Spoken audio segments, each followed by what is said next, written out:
이사야 40장 그 이후의 내용은 유다 백성들이 죄를 지어가지고 포로 생활을 하게 되지만 70년 이 포로 생활이 끝나고 나면 포로에서 돌아올 것이라, 귀환할 것이라 하는 그러한 예언의 내용입니다. 그런데 하나님께서 이 예언의 말씀을 하셨을 때에 유다 백성들이 이 말씀을 듣고 하나님께 질문합니다. 하나님, 바벨론에서 예루살렘으로 돌아오는 길에는 광야와 사막이 있는데 이 힘든 길을 우리가 어떻게 통과할 수 있겠습니까? 이 어렵고 힘든 일이 있는데 우리가 이 길을 가는 것이 가능하겠습니까? 이렇게 질문합니다. 우리 앞길에도, 우리가 살아가는 길에도 마찬가지입니다. 광야길이고 알 수 없는, 예측할 수 없는 그런 힘든 일, 시련의 일들이 많이 있습니다. 백성들이 하나님께 이렇게 질문했을 때에 하나님께서 대답해 주었습니다. 그 대답의 말씀이 19절과 20절 말씀입니다. 함께 한번 읽도록 하시겠습니다. 보라, 내가 새 일을 행하리니 이제 나타낼 것이라 너희가 그것을 알지 못하겠느냐? 정령이 내가 광야의 길과 사막의 강을 내리니 장차 들짐승 곧 시랑과 및 타조도 나를 존경할 것은 내가 광야의 물들을 사막의 강들을 내어 내 백성 나의 택한 자로 마시게 할 것이라. 하나님께서 그렇게 대답하십니다. 하나님, 내가 어떻게 가요? 이 광야 길을, 이 사막의 길을 내가 어떻게 가요? 그랬을 때에 하나님이 이 말씀을 주셨습니다. 광야가 있다면 내가 길을 내줄게. 사막에 물이 없다면 내가 물을 만들어 줄게. 그래서 너희들로 걸어가고 사막에서 마시게 해줄게. 하나님이 약속을 하십니다. 이와 같은 하나님의 능력을 본다면, 그렇죠, 들짐승들 두려워할 필요가 없어요. 이 모든 짐승들도 시랑과 타조도 와서 하나님을 섬기게 될 것이고, 하나님께서는 나에게 어려움을 주는 이 모든 장애물들, 이 모든 것들을 사라지게 해 주실 것이고, 없는 것은 만드시는 그 창조적인 하나님의 능력으로 말미암아 모든 유다 백성들이 예루살렘으로 무사히 평안하게 돌아오게 할 것이라는 이 하나님의 약속, 이것이 하나님이 행하시는 새 일입니다. 내 길을 새롭게 내어줄게. 내가 걸어가는 길이 광야의 길이라면 새롭게 평탄하게 해줄게. 마시게 해줄게. 보라, 내가 새 일을 행하리니. 광야에서 포로 생활을 하고 있는 이 이스라엘 백성들이 하나님의 약속된 땅으로 돌아올 때에 하나님이 행하시는 그 일, 새로운 일이라는 거예요. 새 일, 반대 일이 있습니다. 옛날 일, 혼일, 그렇죠? 있다는 것이에요. 바벨론에서 포로로 생활하다가 예루살렘으로 귀환하는 그 일이 새 일이라면 옛날 일은 무엇입니까? 헛일은 무엇입니까? 본문 말씀을 보게 되면 이 옛날 일, 옛적 일이 있었다는 것을 알 수가 있습니다. 18절 말씀을 함께 보시겠습니다. 다 같이 읽겠습니다. 너희는 이전 일을 기억하지 말며 옛적 일을 생각하지 말라. 그렇게 말합니다. 옛날 일이 있는 거예요. 이 옛날 일이 무엇입니까? 16절과 17절 말씀이에요. 바다 가운데 길을, 큰 물 가운데 첩경을 내고 병거와 말과 군대의 용사를 이끌어내어서 그들로 일시에 엎드려져 일지 못하고 소멸하기를 꺼져가는 등불 같게 한 나 여호와가 말하노라. 이 무슨 말씀입니까? 이 말씀 우리가 보게 되면 이스라엘 백성들이 애굽에서 400년 동안 종살이 하다가 가나안 땅으로 돌아올 때에 그 기적입니다. 그 일입니다. 그 옛날 일, 그 옛적 일, 이거 누가 했습니까? 하나님이 하셨습니다. 홍해를 갈라서 길이 되게 하고, 홍해를 갈라서 길이 되게 하고, 애굽 군대에게는 이 홍해가 다시 합쳐져서 무덤이 되는 이 사건, 이 말씀, 이사야 선지자는 바벨론 포로에서 귀환하는 이 일을 출애굽 사건보다도 더 크게 이야기합니다. 제1의 출애굽 사건, 제2의 출애굽의 사건, 바벨론에서 포로로 귀환하는 이 일이 제2의 출애굽이다. 광야에 길을 내고, 홍해에서 길을 내고, 광야에서 길을 내고. 구약 성경에 나타나는 이 모든 사건들은 그 자체로서의 내용보다는 이 사건이 가리키는 영적인 의미가 있는 거예요. 이사야 선지자가 이 말하는 이 새일, 이 1차적인 이 의미가 바벨론 포로에서 귀환하는 이 일이라면 새일을 가리키는 이 영적인 의미가 무엇입니까? 본문 22절과 28절에서 우리에게 이 답을 주는데 25절 말씀을 함께 보시겠습니다. 나 곧 나는 나를 위하여 내 허물을 도말하는 자니 내 죄를 기억지 아니하리라. 함께 다 같이 한번 읽어보시겠습니다. 나 곧 나는 나를 위하여 내 허물을 도말하는 자니 네 죄를 기억지 아니하리라. 하나님이 행하시는 새일입니다. 하나님이 나를 위해서 이 시간에 새해를 맞이하는 나를 위해서 나에게 해주시는 새일, 무슨 말입니까? 내 죄를 기억지 아니하리라. 바벨론에서 포로로 사는 것은 죄에 얽매인 고통의 삶을, 포로에서 귀환하는 것은 죄 사함을 받는 것을 의미합니다. 포로 생활, 왜 포로 생활을 합니까? 죄악 때문에 포로 생활합니다. 포로에서 귀환되는 것은 이제는 죄 사함을 받았다는 것을 의미하는 거예요. 홍해를 건넜던 이 제 첫 번째 출애굽의 사건, 이 도구는 모세입니다. 바벨론 포로에서 해방된 이 제2 출애굽의 사건의 도구는 페르시아 왕 고레스입니다. 그러나 죄를 도말하시고 기억지 아니하시는 이 새일의 도구가 누구입니까? 하나님 여호와의 종 메시아라는 거예요. 그래서 이사야 43장 이후에는 계속해서 메시아에 대한 그 예언의 말씀이 기록되어 있는 것입니다. 하나님께서 택하신 유다 백성들이 죄 사함을 받아야 하는 그 이유, 저와 여러분이 하나님 아버지 앞에서 죄 사함을 받아야 하는 그 이유 무엇입니까? 죄가 많기 때문입니다. 저도 여러분도 이스라엘 백성들도 하나님 아버지 앞에서는 죄가 많아요. 너무나 큰 죄가 많다는 것입니다. 본문 22절부터 24절 말씀이에요. 함께 읽겠습니다. 그러나 야곱아 너는 나를 부르지 아니하였고 이스라엘아 너는 나를 괴로워하였으며 내 번제의 양을 내게로 가져오지 아니하였고 내 제물로 나를 공경하지 아니하였느니라. 나는 예물로 인하여 너를 수고롭게 아니하였고 유향으로 인하여 너를 괴롭게 아니하였거늘 너는 나를 위하여 돈으로 향품을 사지 아니하며 희생의 기름으로 나를 흡족해 아니하고 내 죄의 짐으로 나를 수고롭게 하며 내 죄악으로 나를 괴롭게 하였느니라. 무슨 죄입니까? 이 말씀에서 우리에게 알려주는 죄, 무슨 죄입니까? 무슨 죄입니까? 이스라엘 백성들이 하나님 아버지 앞에 지은 죄가 무슨 죄입니까? 저와 여러분들이 하나님 아버지 앞에 지은 죄가 무엇입니까? 기도하지 아니하는 죄라는 것입니다. 기도하지 아니하는 죄입니다. 그러나 야곱아 너는 나를 부르지 아니하고, 야곱아 너는 나를 부르지 아니하고 매 순간마다 몇 때마다 언제나 어디서나 하나님을 찾지 아니하고 하나님을 부르지 아니하고 너는 나를 부르지 아니하고 기도 생활의 실패를 말하는 거예요. 유다 백성의 조상 누구입니까? 야곱 아니겠습니까? 야곱은 형의 축복을 빼앗아 가지고 아버지를 속이고 거짓말장애입니다. 찬탈자입니다. 사기꾼입니다.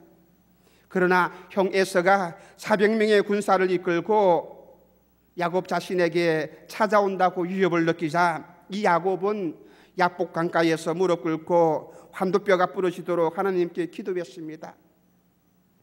그래서 야곱은 에서의 진노에서 건짐을 받고 이후 계속해서 번창하는 그런 삶을 살았습니다. 이처럼 유다 백성들의 조상인 야곱은 기도의 사람이었습니다. 무릎의 사람이었습니다. 비록 사기꾼이고 찬탈자였지만은 힘들 때마다 하나님께 기도하였던 그런 사람입니다. 기도하였던 조상입니다. 그런데 이 후손인 유다 백성들은 기도 생활에 실패하였습니다. 이것이 유다 백성들의 죄악입니다. 아버지 앞에 기도의 제단을 쌓지 아니합니다. 하나님을 부르지도 아니합니다. 예배 생활의 실패입니다. 예배 생활을 엉터리로 드립니다. 예배를 엉터리로 드립니다. 이스라엘아, 너는 나를 괴롭혔으며 누구를 괴롭힙니까?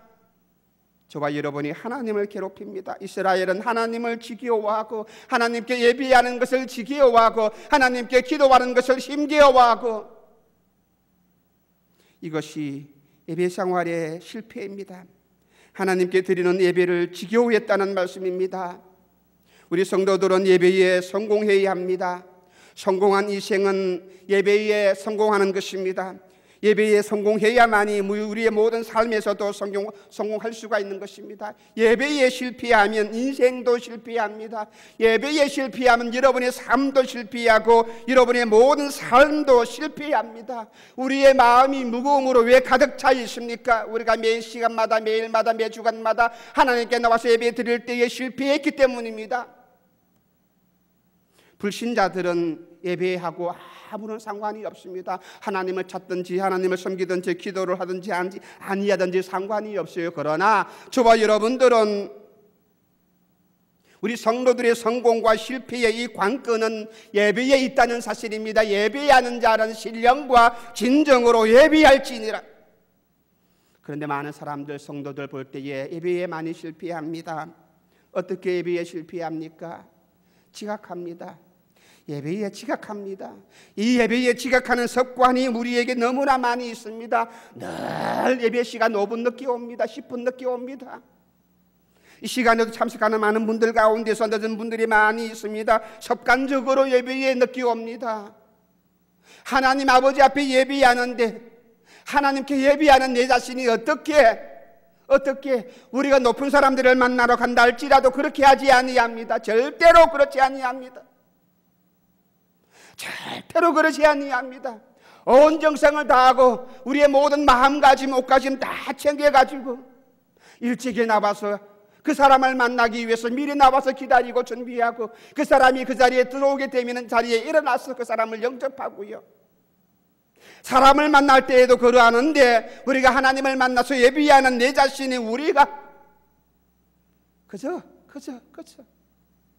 설교만 시작되면 고개는 동으로 서로 고개를 노젓듯이 짖는 사람, 조는 사람, 습관적으로 제발 저립니다. 말씀을 들으면서도 내 이야기한다. 목사님은 왜 내 이야기야만 하는 거지?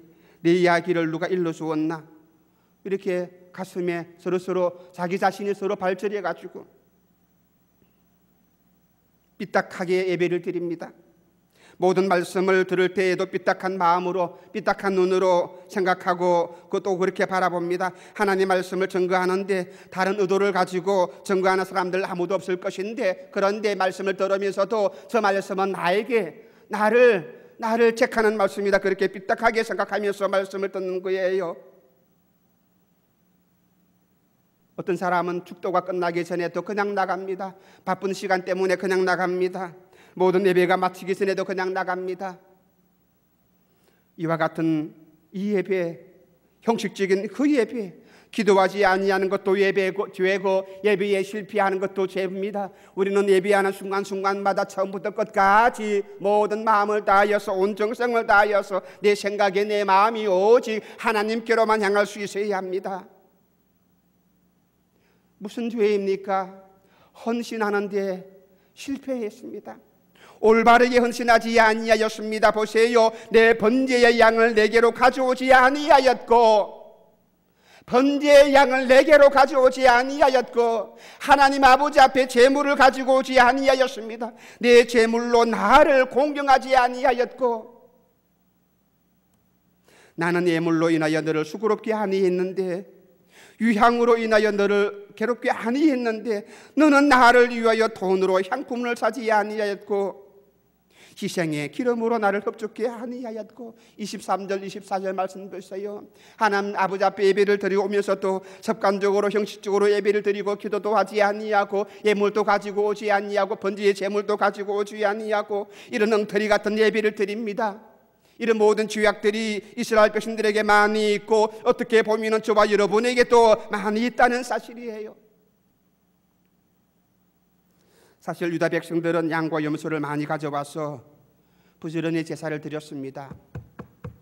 이 사람들은 제사를 드리는 그 일이 날 때부터 자랄 때부터 생활입니다. 그래서 말라기에서 보게 되면 유다 백성들이 하나님께 반문합니다. 왜 하나님, 왜 우리가 양을 가지고 오지 않았다고 말씀하십니까? 그렇게 따집니다. 그때에 하나님께서 이 백성들에게 이렇게 말씀하였습니다. 말라기서 1장 7절에서 10절 말씀입니다. 함께 읽겠습니다. 너희가 더러운 떡을 나의 단에 드리고도 말하기를 우리가 어떻게 주를 더럽게 하였나이까 하는도다. 이는 너희가 주의 상은 경멸히 여길 것이라 말함을 인함이니라. 만군의 여호와가 이르노라. 너희가 눈먼 희생으로 드리는 것이 어찌 악하지 아니하며 저는 것 병든 것으로 드리는 것이 어찌 악하지 아니하냐. 이제 그것을 너희 총독에게 드려보라. 그가 너를 기뻐하겠느냐 너를 간합하겠느냐. 만군의 여호와가 이르노라. 너희는 나 하나님께 은혜를 구하기를 우리를 긍휼히 여기소서 하여 보라. 너희가 이같이 행하였으니 내가 너희 중 하나인들 받겠느냐. 만군의 여호와가 이르노라. 너희가 내 단 위에 헛되이 불사르지 못하게 하기 위하여 너희 중에 성전문을 닫을 자가 있었으면 좋겠도다. 내가 너희를 기뻐하지 아니하며 너희 손으로 드리는 것을 받지도 아니하리라. 헛된 제물입니다. 헛된 제물입니다. 하나님께서 기뻐하지 아니하는 제물이에요. 우리가 하나님께 헌금을 드리고 헌신하는 것도 중요하지만 더 중요한 것이 무엇입니까? 내가 온 마음을 다하여서 하나님께 드리는 그예요. 신령과 깨끗한 마음으로 하나님께 드리는 그예요. 하나님을 공경하는 마음으로 하나님께 기쁘시게 할 수 있는 그러한 예물, 그러한 제물입니다. 이것이 가장 중요합니다. 100만 원을 1000만 원을 드린다 할지라도 그것이 하나님을 기쁘시게 하는 것이 아니라 신령한 예물, 깨끗한 예물, 깨끗한 예물. 이스라엘 백성들 보세요. 하나님을 공경하려는 마음이 없이 그저 처음부터 어릴 때부터 해왔기 때문에 형식적으로 습관적으로 제물을 드립니다. 양을 가져와서 제물을 드리는데도 이 양이 허물이 많아요. 깨끗하지 않아요. 마음의 죄악이 가득한 마음을 가지고 하나님께 예배를 드린다 그 말입니다. 제물로서 하나님을 업신여기고, 그리고 내가 제물을 드렸는데, 내가 예물 드렸는데, 내가 하나님께 예배했는데 하나님 왜 그러십니까? 그렇게 따집니다. 경건 생활의 실패입니다. 내 짐으로 나를 수고롭게 하며 내 죄악으로 나를 괴롭게 하였느니라. 24절 말씀에 그랬습니다. 하나님의 명령을 업신여기고 하나님의 말씀을 무시하고 죄악과 지혜주임으로 하나님을 괴롭게 하는 것이 경건한 생활의 실패라는 것입니다. 죄가 습관이 되면 중독성 때문에 쉽게 끊지를 못합니다. 한 번 죄를 짓고 나면 내가 다음에는 안 지어야지 그렇게 했는데도, 내 의지로서는 그렇게 결단했는데도 안 돼요. 마치 도박에 중독이 된 사람들이 손을 끊어버리고 또 다시 끊어버리는 이 손목을 가지고 또 도박을 하는 것처럼, 거기에 빠져 있는 것처럼 죄악이라는 것이 바로 그렇습니다. 이처럼 기도와 예배와 헌신과 경건에 실패하게 되면 어떤 결과를 가져옵니까? 28절 말씀을 보시기를 바랍니다. 그러므로 내가 성소의 어른들로 어떻게 해요? 욕을 보게 하며 야곱의 저주를 입게 하며 이스라엘로 어떻게 해요? 비방거리가 되게 하리라. 하나님이 징계하시는 내용입니다. 하나님 아버지 앞에 거짓된 마음으로 예배드리고 죄악된 마음을 가지고 주님께 나온다면, 죄 때문에 성소의 어른들, 다시 말한다면 제사장들이 욕을 보게 되는다는 사실입니다. 백성들이 11조를 가지고 와야 제사장들이 생계를 유지할 수가 있는데 11조를 모두 떼어먹고 거짓된 마음으로 하나님께 헌금도 드리고 하니까 이 모든 헌금들이 어떻게 해요? 비방거리가 되고 욕거리가 된다는 사실입니다. 제사장들이 고생을 한다는 거예요. 먹고 살 수가 없어가지고. 백성들이 예물을 드리지 아니하고 제물을 제대로 드리지 아니하니까 이 모든 성전의 제사장들이 사람들에게 비방거리가 되는 것입니다. 지금도 아마 이스라엘 백성들은 전 세계에서 비방거리가 되어 있습니다. 물론 그들이 돈 많은 사람들이고 똑똑한 사람들이고, 그런데 오늘 보세요. 요즘도 세상에서 셈족을 반대한다는 그런 사상들이 많이 있습니다. 이 셈족은 유대인들을 가리키는 말인데, 이런 사상 때문에 1차 대전 때에도 2차 대전 때에도 히틀러가 수백만 명 유대인들을 살인하는 그런 악한 죄가 일어나게 되는 것입니다. 죄는 지어도 그만한 것이 아니에요.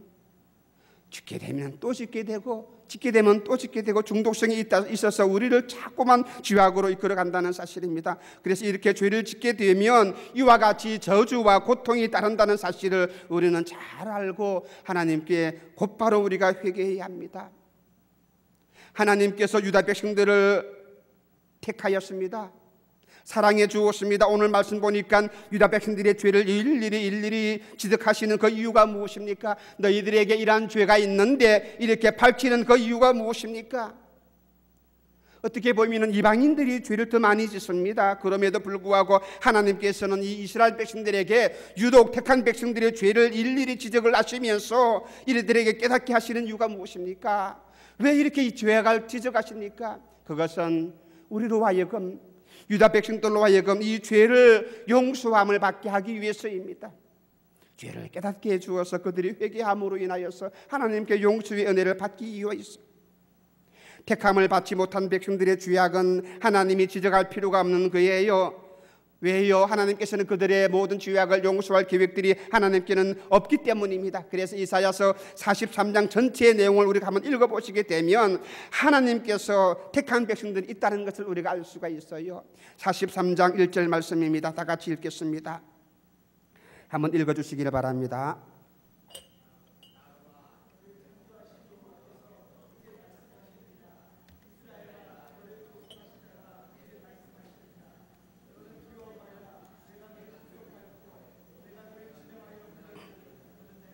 그래요. 하나님께서는 택한 백성을 지명하여 불렀습니다. 하나님의 사람들을, 하나님의 백성들을 어떻게 해요? 지명하여 불렀습니다. 그리고 이 백성들의 죄를 생각나게 하신 이후에 이제 이 죄악들을 용서해 주시고 이 사람들을 정인으로 삼아가지고 하나님께서 영광과 찬송을 받으시겠다고 말씀하였습니다. 이것이 이사야 43장의 내용입니다. 하나님께서 행하시고자 하는 새일, 택한 백성들에게 죄 사함의 선물을 주시고 또 이스라엘 백성들로 하여금 영광과 찬양을 받으시고 이 이스라엘 백성들을 정인으로 서시는 이것이 하나님이 행하시는 세일입니다. 특히 본문 말씀 25절에서는 하나님께서 행하실 세일에 대하여서 중요한 원리가 나옵니다. 하나님은 모든 사람의 죄에 대한 기록들을 가지고 계시는 게예요. 요한계시록 20장 12절 말씀입니다. 또 내가 보니 죽은 자들이 물은 대소하고 그 보좌 앞에 섰는데 책들이 펴있고 또 다른 책이 펴져 있으니 곧 생명책이라. 죽은 자들이 자기 행위를 따라 책들에 기록된 대로 심판을 받았으니 그랬습니다. 하나님께서는 최후의 심판 때에 아무렇게나 심판하지 아니하시고 모든 죄악이 기록된 이 책을 가지고 심판하십니다. 모든 사람의 죄는 하나님의 책에 일일이 다 기록되어 있습니다. 아무리 내가 어렸을 때에 지은 죄라고 할지라도 모두 기록되어 있는 것이에요. 여러분의 모든 죄악도 일일이 다 기록되어 있는데 보세요. 하나님께서 전능하신 그 하나님께서, 전지하신 그 하나님께서 모르실 것이 무엇이 있겠습니까? 모든 죄 일일이 기록 다 해놓았습니다. 그런데 하나님이 새 일을 행하신다는 거예요. 우리의 모든 죄악들을 다 일일이 기록하시고 아시지만은 하나님이 다시 한번 새 일을 행하시는데 바로 이 택한 백성들의 죄악의 모든 기록들을 어떻게 해요? 전부 지워버리겠다는 사실입니다. 내가 용서하는 마음을, 용서를 받기 위해서 하나님께 회개하며 눈물로 나올 때에 하나님은 내가 지은 모든 죄악들을 다 저 기록들을 지워버리고 내 모든 허물들을 도말해 주신다는 사실입니다. 한 글자도 남기지 아니하고 모두 지우십니다. 과거에 지었던 모든 죄악들 이미 다 지우시고 어떻게 보면 앞으로 지을 모든 죄악들도 다 기록할 책이 없기 때문에 기록하지 아니하십니다. 이것이 우리의 허물을 도말하시는 하나님의 은혜요 사랑입니다. 하나님이 행하시는 세일이에요. 저와 여러분에게 하시는 하나님의 은혜예요. 하나님의 세일입니다. 나의 모든 죄악들을 도말하시고 이제는 기억지 아니하신다. 보라, 내가 세일을 행하리니 나는 죄인인데 아버지 앞에 어처구니 없는 많은 죄악을 지은 죄인인데 예배를 드리면서도 기도를 하면서도 가정스럽게 예배드리고 기도했는데 이런 죄악들이 있는데 내가 눈물로 하나님께 나오니까 하나님이 내 모든 죄악들을 도말해 주시고, 골로새서 2장 14절 말씀 보세요. 우리를 거스리고 우리를 대적하는 의문의 선 정서를 어떻게 해요? 도말하시고 제하여 버리사 십자가에 못 박으시고.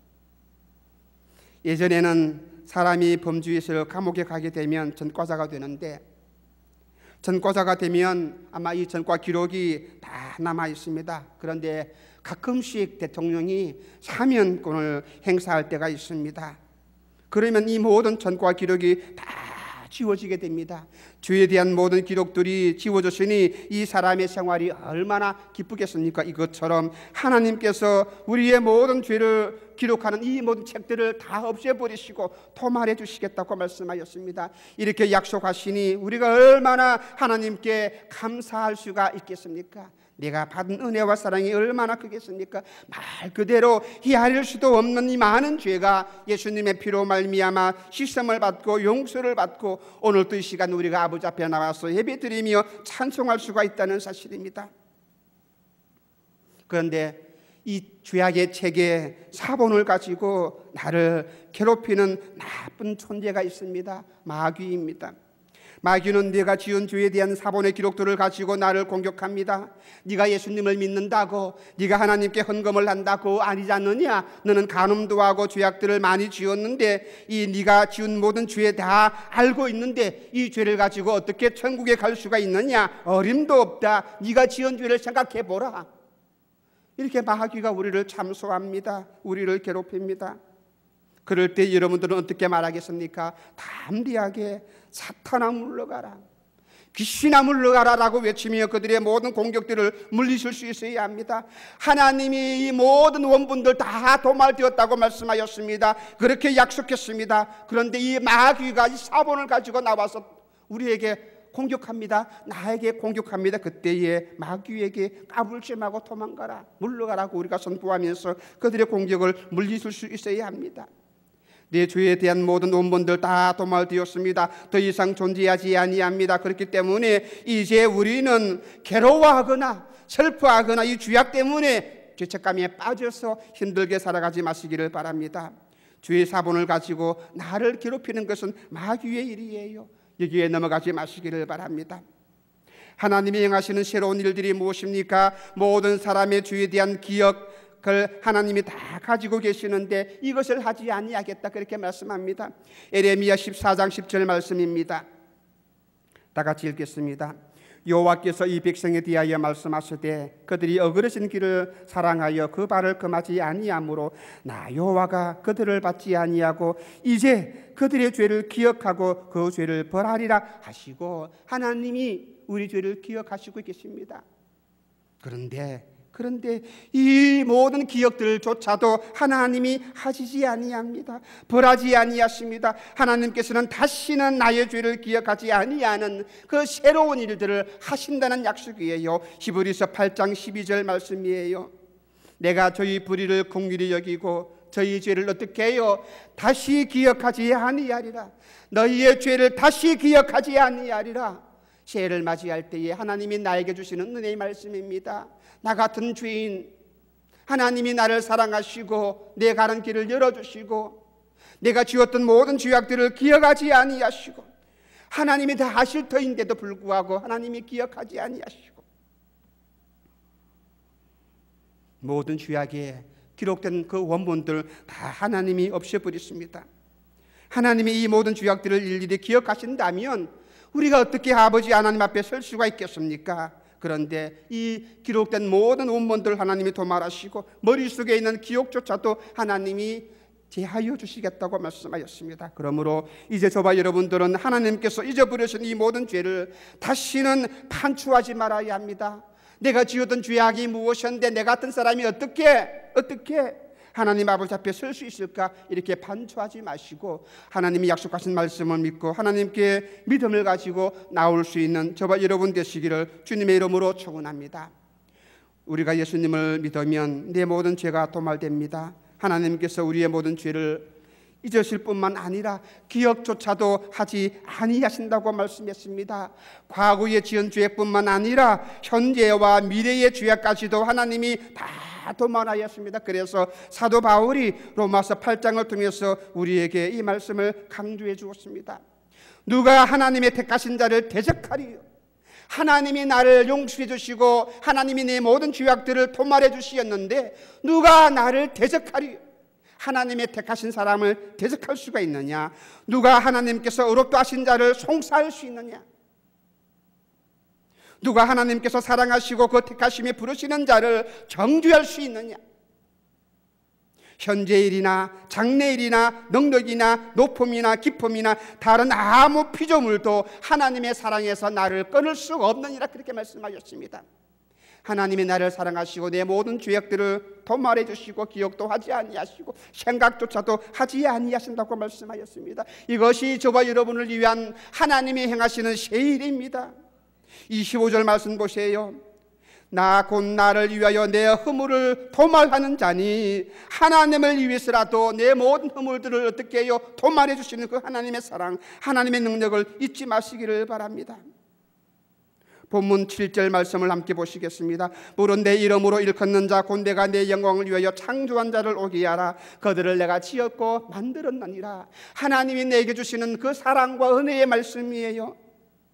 10절 말씀에도 나 여호와가 말하노라. 너희는 나의 정인으로 택함을 입은 나니, 나의 정인으로 택함을 입은 나니 이는 너희로 나를 알고 믿으며 내가 그인 줄 깨닫게 하려 함이라, 그렇게 말씀하셨습니다. 21절 말씀에도 이 백성은 내가 나를 위하여 지었나니 나의 찬송을 부르게 하려 함이로다. 하나님이 나를 사랑하시고 택하신 이유가 바로 여기에 있다는 사실입니다. 내 영광을 위하여서, 하나님의 영광을 위하여서 창조한 자를 오게 하라. 내가 그들을 지었고 만들었느니라. 하나님이 나를 사랑하시고 나를 지었고 나를 창조하시고 나를 만들어 주어서 하나님의 정인으로 삼게 주었다는 사실입니다. 이것이 하나님이 나를 택하신 이유고 나를 사랑하시는 이유고 내 모든 죄악들을 도말하시고 용서해 주시고 사해 주시는 이유입니다. 하나님의 정인으로 하나님께 영광을 돌리고 하나님을 찬송하는 그 일을 하기 위해서 저와 여러분을 불러주었습니다. 그래서 이제는 내가 살아갈 때에 내 영광을 위해서 사는 것이 아니라, 나를 위해서 사는 것이 아니라 누구를 위해서요? 하나님을 위해서. 나를 사랑하시는 그 하나님의 은혜를 내가 기억하고 감사해서 하나님의 정인으로 하나님께 영광 돌리고 하나님을 찬송할 수 있어야 합니다.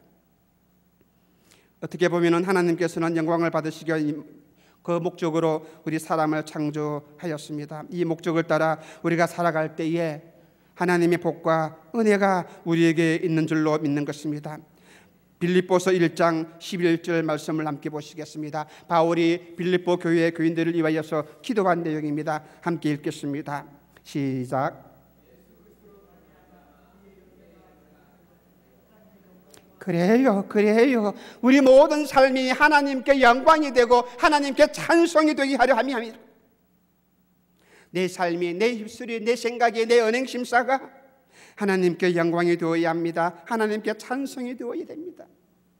하나님의 정인이 되어야 합니다. 왜 나를 살려주었습니까? 왜 나 같은 죄인에게 하나님께서는 새 일을 행하십니까? 우리가 너무나 교만해요. 이것이요. 내가 무엇인데 자꾸만 우리는 발로 뒤로 뺍니다. 하나님, 나 못해요. 내가 부족하기 때문에 못하는 거 당연합니다. 그런데 하나님이 나를 살려주었어요. 무엇 때문에? 나 때문에 아니에요. 하나님의 정인으로 삼기 위하여서 나를 살려주었고 내게 이 모든 죄악들을 용서해 주었고 도말해 주었는데 우리는 자꾸만 뒤로 물렀어요. 나는 할 수 없다고. 나는 어떤 이유를 가지고 그것 때문에 이것 때문에 할 수 없다고. 아닙니다. 바울은 주님의 정인이 되기 위하여서 주님께 부르심을 받고 그 이후에 모든 삶이 그 바울이 가는 길 앞에는 십자가가 있더라도 괴로움이 있더라도 죽는 그런 위협이 있다 할지라도 두려워하지 아니하고 그냥 걸어갑니다. 매를 맞아도 걸어갑니다. 비난을 받아도 걸어갑니다. 무엇 때문에요? 주님이 자기를 불러주었기 때문에 하나님의 이 새 일에 동참하시는 여러분이 되시기를 주님의 이름으로 축원합니다. 하나님의 새 일인 이 죄 사함의 축복은 믿는 사람들에게만 이루어집니다. 모든 사람들에게 주어지는 것이 아니라 하나님의 사랑하시는 그 택한 백성들에게 주어지는 거예요. 내가 하나님의 백성인가? 내가 하나님의 사람인가? 내가 하나님께 택감을 받은 백성인가? 하는 그 질문은 여러분이 잘 압니다. 아마 택감을 받지 못했다면 이 자리에 나오지 않으실 것입니다. 이 자리에 앉아있는 그 자체가 저와 여러분이 하나님께 사랑을 받는 존재이며 하나님께 택감을 받은 사람인 것을 증거하는 것입니다. 택한 백성들은 자기의 죄를 깨닫고 내가 이런 죄를 지었구나. 오늘 본문 말씀 22절, 24절 그 말씀을 보니까 내가 이런 죄악을 하나님께 저질렀구나. 내가 어떻게 이 죄를 용서받을 수 있을까? 주님의 십자가 밑에 나와서 무릎 꿇고 회개하면 이 모든 죄악을 다 용서받을 수가 있습니다. 예수님을 구주로 믿는 사람은 이 모든 죄악에서 해방되고 하나님의 사랑을 받을 수가 있는 사람입니다. 그리고 나서 내가 이제 죄 사함을 받았으니 나도 하나님의 영광을 위해서 내가 살아야겠구나, 이렇게 결심하고 다짐하며 나갈 수 있어야 합니다. 어떤 일이 주어진다 할지라도 마다하지 마시고, 내가 이 일을 감당해 나갈 때에 수많은 방해와 수많은 어려움들이 있을 것입니다. 사람들로 인해서 내가 일을 하지 못하는 그런 어려운 일들도 내가 겪을 수가 있을 것입니다. 이것 포기하지 마시기를 바랍니다. 이것은 하나님이 나를 시험하시는 단계예요. 네가 이 일을 할 수가 있느냐, 이 단계를 거쳐갈 수 있는 사람이냐, 하나님이 나를 저울질해 본다는 사실입니다. 믿음을 가지고 끝까지 이길 수 있는 사람이 되어야 합니다. 내가 어떻게 하면은 내 삶이 하나님께 영광이 될 수가 있을까? 내가 어떻게 하면은 하나님께 찬송을 돌릴 수 있는 삶을 살아갈 수가 있을까? 이것 고민하면서 살아가야 합니다. 무엇을 먹을까 입을까 이것 때문에 고민하는 것이 아니라 내가 맡은 사명을 내가 어떻게 하면은 잘 감당할 수 있을까? 이것 고민하면서, 이것 때문에 밤새 기도하면서 눈물로 하나님께 부르짖고 기도할 수 있는 삶이 되어야 합니다. 하나님, 네 자식 살려주세요. 내 아픈 거 병든 거 고쳐주세요. 눈물로 금식하며 기도하는 것도 마땅한데, 그러나 내가 주일학교 교사로서, 내가 집사로서, 내가 이 지금은 이 일을 하고 있는데 이 일이 얼마나 귀한 일이고 복된 일인데, 하나님, 내가 받은 은혜를 기억하며 내 죄 사함을 받은 것을 내가 감사하게 내가 믿습니다. 이 일을 감당할 수 있도록, 주님의 정인으로 내가 살아갈 수 있도록 내게 믿음을 주시고 내게 능력을 주시고, 지금 내가 이 어려운 일로 봉착해서 내가 할까 말까 망설이는데 하나님, 내게 이것을 이길 수 있는 믿음과 능력을 달라고, 지혜를 달라고 하나님께 부르짖고 기도해야 하는 것이 저와 여러분의 삶이 아니겠습니까? 주님을 구주로 믿으십니까? 그렇다면 하나님께서는 여러분을 택하였습니다. 하나님의 택한 백성은 이 받은 구원에는 두 가지의 측면이 있습니다. 기본적인 구원이 있고 또 건설적인 그런 구원이 있습니다. 기본적인 구원은 예수님을 구주로 믿을 때에 내 모든 죄악들이 도말되고 주의 심판을 면제받아서 언제 죽더라도 천국에 가는 것을 의미합니다. 다시 말한다면 기본적인 구원은 천국이냐 지옥이냐 이것을 결정해 주는 기준입니다. 그런데 예수님을 믿는 모든 사람들은 다 이 기본적인 구원을 다 받았습니다. 그러나 여러분도 이 모두 기본 구원의 확신을 가지고 우리가 살아가야 합니다. 그렇지만은 구원이라는 것은 이 기본적인 구원에서 끝나지 아니합니다. 기본적인 구원을 받는 사람은 그 위에 믿음을 더욱더 건설시켜 나가야 합니다. 성장시켜 나가야 한다는 것입니다. 그리스도의 장성한 분량에 이르기까지 우리의 믿음이 자라나도록 따라합시다. 믿음이 자라나도록. 다시 한번요. 믿음이 자라나도록. 그래요. 믿음이 자라나도록 포기하지 마세요. 끊어버리지 마세요. 중단하지 마시기를 바랍니다. 저와 여러분의 사명이 무엇인데요? 하나님이 왜 나에게 새 일을 행하셨는데요? 내 모든 죄악을 용서해 주시고 도말해 주신 그 하나님의 새 일, 왜 나에게 이렇게 베풀어 주셨는데요? 나로 하여금 하나님의 증인으로 하나님께 영광을 돌리기 위해서. 그런데 이 영광 돌리는 그 삶을 내가 살아나갈 때에 장애도 있고 어려움도 있고 마귀의 방해도 있는데 포기하지 말아라는 것입니다.